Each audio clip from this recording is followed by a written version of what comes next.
Berdasarkan data gugus tugas penanganan COVID-19 Provinsi Sumatera Barat, hingga 6 Desember lebih dari 2.000 warga yang masih menjalani perawatan di sejumlah rumah sakit dan menjalani isolasi di berbagai tempat karena terkonfirmasi positif COVID-19. Meski terpapar COVID-19, namun mereka masih menggunakan hak pilih mereka dalam pilkada serentak yang berlangsung pada 9 Desember. Menurut Komisioner KPU Sumber, Nova Indra, tersalurkannya hak pilih pasien juga tergantung partisipasi pihak keluarga untuk melapor ke KPPS serta mengurus formulir A5 bagi pasien yang pindah domisili karena harus dirawat di luar daerah. Menurutnya, pasien COVID yang menjalani isolasi mandiri akan didatangi oleh petugas KPPS ke rumah masing-masing. Pencoblosan akan dilakukan di rumah pasien setelah akan berkoordinasi dengan gugus tugas, pengawas TPS, serta para saksi dengan menerapkan protokol kesehatan dan alat pelindung diri. Hal serupa juga diberlakukan kepada pasien yang dirawat di rumah sakit maupun lokasi karantina. KPU akan memberlakukan TPS keliling dengan membawa surat suara bagi pasien COVID untuk dicoblos. Mengantisipasi kemungkinan petugas KPPS terpapar COVID-19 saat memfasilitasi hak pilih pasien, KPU Sumbar memastikan petugas sudah dilengkapi APD lengkap.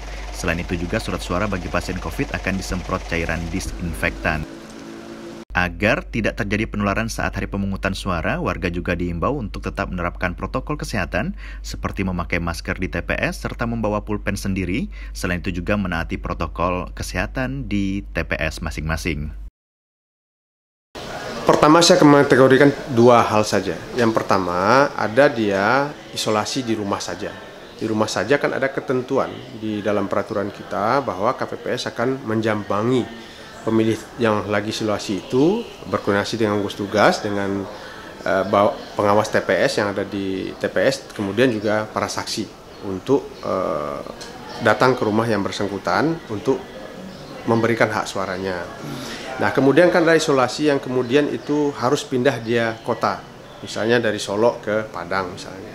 Nah, ini tentu tidak mungkin pasien yang akan mengurus A5-nya, surat pindah memilihnya.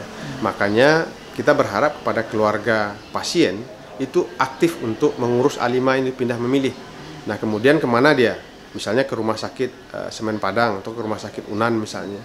Dia lapor ke PPS yang ada di sekitar rumah sakit itu bahwa ada pasien yang COVID yang sedang diisolasi.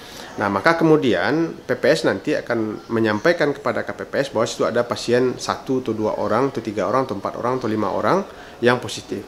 Nah, itu mesti dilayani hak pilihnya.